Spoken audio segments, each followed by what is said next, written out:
ما یاتیہم من رسول الا کانوا بہ یستہزئون۔ اللہ فرماتا جب بھی ان کے پاس کوئی رسول آتا ہے تو ان کا مزاج یہ ہے کہ یہ ہمیشہ ٹھٹھا ہی کرتے ہیں، مذاق ہی کرتے ہیں۔ اب دین کی راہوں پہ چلنے والوں کے لیے اس آیت میں بہت کچھ ہے۔ کوئی یہ سمجھے کہ آتے ہوئے بھی پھول اور جاتے ہوئے بھی پھول، صاحب نہیں، یہ تو کانٹوں کی سیج ہے۔ یہاں تو مقاومتیں بھی ہوں گی، مخالفتیں بھی ہوں گی، اذیتیں بھی ہوں گی، دکھ بھی ہوں گے، تان و تشنیع کے برستے تیر بھی ہوں گے، لوگ گالیاں بھی دیں گے۔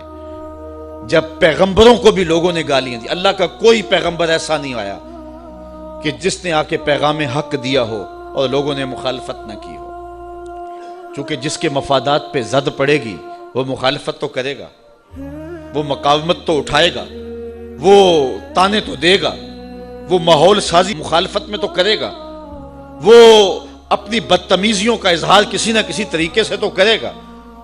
تو صاحب جب پیغمبروں کو بھی لوگوں نے معاف نہیں کیا ہے، جب پاک باز ہستیوں کو جو وحی کے اجالے لے کر کے آئے ان کو بھی گالیاں لوگوں نے دی ہے، تو آج اگر مبلغ راہ حق میں تکلیف سہتا ہے تو اسے ازردہ نہیں ہونا چاہیے، بلکہ اس بات پہ خوش ہونا چاہیے کہ میں بھی پیغمبروں کی سنت ادا کر رہا ہوں۔ مجھے بڑی اچھی بات آج بڑی دیر کے بعد یاد آئی۔ ایک زمانہ تھا جب درس قرآن کا نیا نیا آغاز ہوا تو لوگوں کا رجحان ہوا، تو ہماری بستی کی حالت تو خستہ ہی تھی، لیکن کچھ لوگ جب راغب ہوئے تو ایک صاحب نے ایک شوشہ چھوڑا اور اس نے کہا کہ اس شخص کے پاس جادو ہے اور جو جادو کر کے لوگوں کو اپنے قریب کر لیتا ہے۔ تو میرے ایک دوست تھے پیر بھائی، تو وہ بڑے ازردہ سے ہو گئے۔ اب تو برداشت کی سکت سب میں ہے، چونکہ روز جو ہو رہا ہے ہمارے خلاف، تو اب تو عادت بنتی جا رہی ہے، لیکن اس زمانے میں بڑا مشکل تھا۔ تو اس نے کہا جی فلاں نے آپ کو جادوگر کہا ہے۔ تو میں نے کہا اچھا، حضور کی یہ سنت بھی ادا ہوگی، چونکہ حضور کو بھی جادوگر کہا گیا تھا۔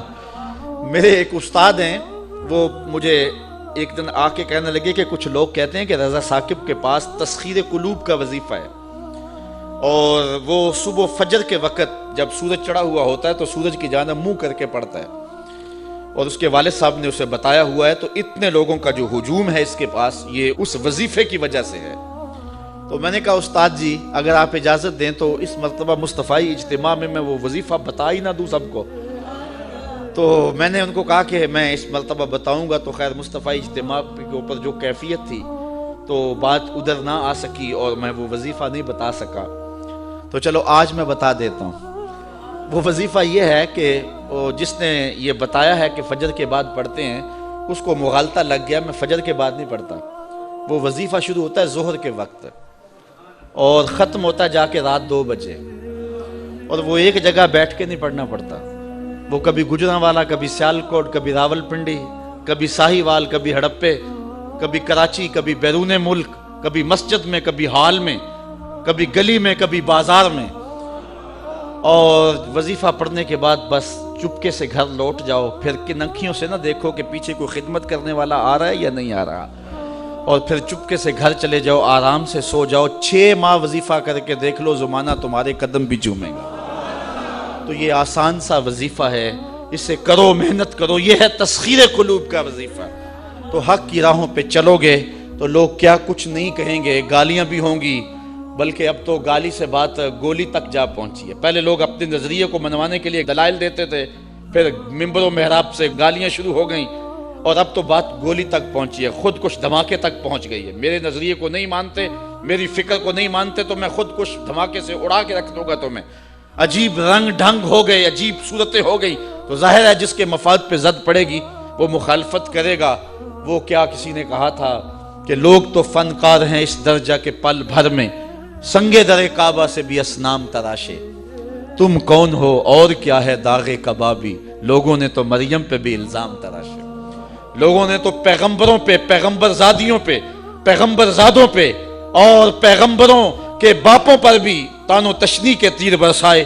آپ تاریخ نبیوں کی پڑھ کے دیکھ لیں تو مبلغین راہ حق میں دین کا پیغام لے کر چلنے والے، حالات کی تلخیوں اور سختیوں سے گھبرانا نہیں ہے۔